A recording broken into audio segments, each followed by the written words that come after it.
हुशार शेतकरी. एका गावात एक शेतकरी राहत होता. त्याला प्राणी पाळण्याचा खूप खूप छंद होता. त्याच्याकडे शेळी, मेंढी, वाघ, गाय अशा प्रकारचे खूप प्राणी होते.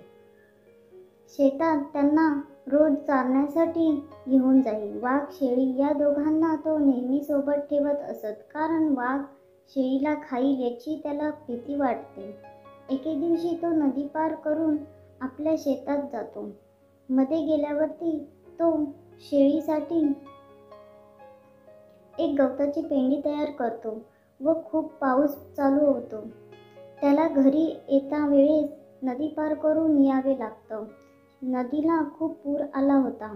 शेतकरी शेळी, वाघ व गवताची पेंडी घेऊन नदीकिनारी येतो.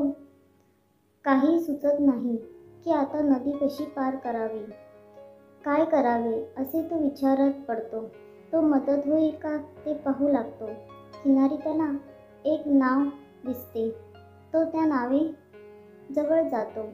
एका वेळेस 2 जणांना घेऊन जाईल या अवस्थेत होती.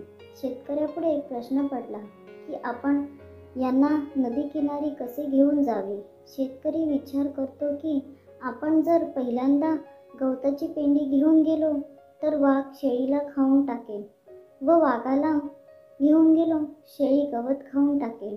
तो विचार करतो आणि नावेमध्ये शेळीला घेऊन दुसऱ्या टोकाला सोडून येतो. वाघाला घेतो आणि दुसऱ्या टोकावर ती सोडून येतो.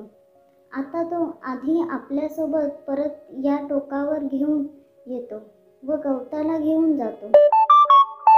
परत तो वापस येतो व शेळीला घेऊन जातो. अशी करून तो नदी सुखरूप पार करतो.